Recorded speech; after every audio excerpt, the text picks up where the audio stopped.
about this movie and its story, which will make us believe that even just love for a day can last forever. Wow, ano nang tanongin mo? Ay, Galing kay Eugene. ano ba yun? What is unique in this movie? I believe naman po that At saka istorya. that every movie is unique, no, in its own right. Ito po, ang seed po talaga nito galing sa akin eh.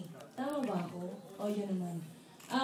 Malapit po sa puso ko yung kwentong to. This is something that just doesn't talk about love. It talks about life. It talks about love for life. And ito yung po yung una kong pelikula na broader ang scope ng story other than just love story and pakilig. I believe that this one is more than just pakilig. It talks about life. Ulit-ulit ko ako, sorry. Thank you. Now here's June Lalin. June Lalin. Hello, yeah. Congrats, no? Ganda ng trailer naman. Siyempre yung the making, di ba? Actually, kahit nga masasabing worth it, parang forever na pag-ibig natin, di ba? Pero mas maganda. So, yun, congrats. Direct congrats. Eto, Casey and Matet, no? Eto, first time yung nagsama. Yes. Okay, ang anak ng megastar tsaka anak ng superstar. Correct. Yeah, syempre yung ganda, di ba? Oo. Ikaw, yeah, Matet, na-excite ka being anak ng superstar ni Nora Olona. Kasama mo yung si Megastar, di ba? Kasi mga tao, hinihintay yung pagsasama ni Megastar and ni Superstar, di ba? Hindi nangyari yun, di ba? Pero eto nangyari dito sa Forever Everyday, yung pagsasama nila, di ba? Excited ako kasi feeling ko makahawa ako ng konting ganda niya pagka nakasama ko siya sa pelikula. At saka yung tawag dito, yun nga, ano ka ba naman? Ano ka ba? Ang tagal-tagal mo na nagtatrabaho dito. At saka ang tagal ko ito pinapanood sa TV, di ba? Pag ganun-ganun lang si Casey. Ang tagal ko nang naririnig yung, parang kayo magkapatid ni Matet. Ay, hindi kaya! Hindi kaya!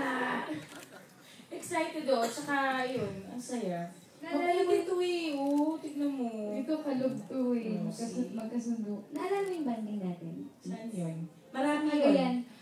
Yung first, yung nasa raft tayo, tapos sabi mo sa akin, ay parang, ayun, nag-usap tayo, sabi mo, tagal-tagal mo nang ginagawa to, no, bata ka, ganyan. Paano ka pinaka-arte ng bata ka? Ayun, binibigyan ako ng burger. Tapos sinusunod ko yung sinasabi nila.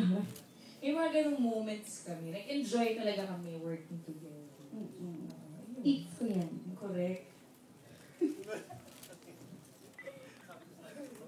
Okay, for Casey and Sam, gaano kayo naging ka-close because of this movie? Kasi nung una, parang hindi naman gano'n, di ba? Tapos I saw you isang beses sa Wait, magkasama kayong dalawa. Tapos ngayon parang sobrang close kayo, sobrang parang there's something, di ba? Pero yun nga, parang hindi rin kasi may alam yung mga tao about Casey. So, gaano kayo ka-close sa dalawa? And because of this movie, ba talagang sobrang naging close kayo? So, wait. Yeah, I saw you. Kasabay kami galing sa States. So, dumiretso kami, sa Wake. Sa Star Magic Tour. So, yeah, okay. Well, even before we started the movie, close na kami. So, hindi naman kami naging mas close. Kasi close talaga kami before we even started the movie. Hindi tayo Mas nag-uusap madalas kasi. kami magkasama tayo sa movie. Yun lang, pero Hindi, aminin mo ngayon pag pumapasok tayo dahil nga pinapagalitan tayo ni Direk, di ba? Hindi kami nag-uusap unless until the scene. Yung mga first parts ng movie, medyo nahirapan kami kasi medyo, chikahan. Opo, so sobrang close po kasi nila na iinis na ako. Ang ingay. Hindi po, binabawalan ko po for a while mag-usap. Kasi nga po, sobrang chika. Ano, Sam? Go. So, okay, close kayo even before the movie. So, Yeah. how close? Kayo ba tipong yung mga secrets na share niyo sa isa't isa? Yeah, I mean, pag may problema siya, pag problema ako, I know I can confide in her. Doon And tayo she can naging confide in friends, me. di ba? Yeah. Dahil nag-share kami ng mga problema sa isa't isa.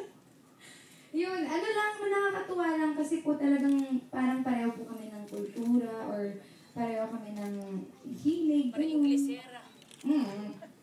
Na fluent na ngayon Tagalog. So, parang ganun po. I think Sam is talagang one of the people in my life na for keeps talaga. And napag-usapan namin yun before na parang we don't think that something will ever get in the way sa friendship namin na parang ano siya, for life siya talaga pang matagalan. Tama ba? Oh. Okay. Si Direk ka. Ikaw, Direk, before, inisip mo ba mapagsasama mo, magiging mag-partner yung dalawa sa isang pelikula mo? Hindi mo ba naisip na baka maging forever yung paghihintay and yun nga, isang araw na lang, dumating yung partner? No.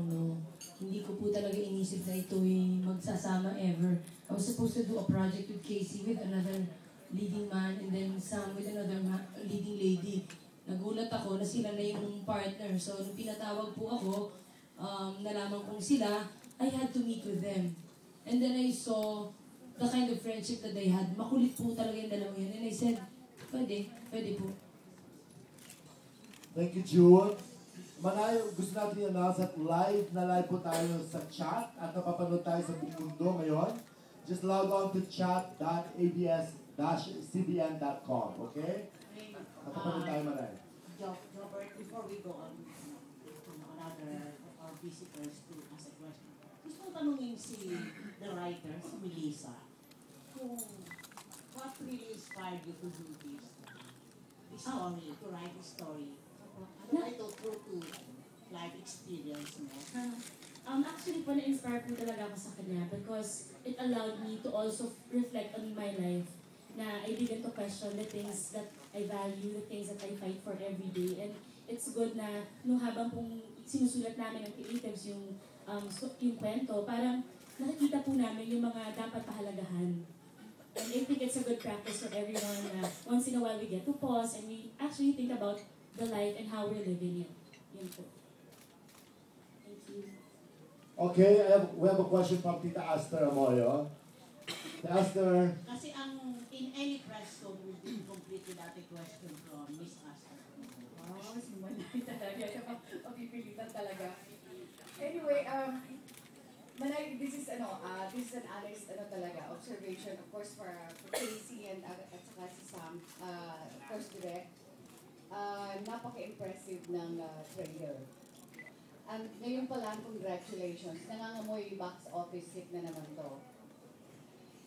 What I wanted to ask you, Direk, kasi like dito sa press release, Sam and Casey, hindi sila item. Okay? Parang hindi natin sila hahanapan ng love angle kasi alam naman natin na hindi. Para magiging forcing through yun kung pipilitin natin. Pero on screen, paano nito nagagawa na parang napaka-convincing ang team up nila, just like what you did noon kay Sarah at saka kay John Lloyd sa A Very Special Love at saka yung nauna. Well, actually po, naging problem ko po talaga, naging magkaibigan sila. Even Sam was telling me and Casey that they're having problems kasi sobra silang magkaibigan and they cannot look at each other as if they could be lovers, no? It is my problem, yes. Nahirapan ako, but I always tell them and I always believe po na hindi naman sila yung nai-inlove on screen, but rather the characters. So for as long as they become the characters, it is not impossible to fall in love. Some may be impossible, may not fall in love with Casey, but Eugene can fall in love with Rafi. And so is Rafi can fall in love with Eugene. So, ganun lang po, Tita Aster. Kasi po kung aasahan ko po talaga yung personal nilang mga buhay, baka po wala akong mapala. So, ako po yung kumakapit na lang sa characterization nila and make them live it and make them fall in love with the characters and not with themselves.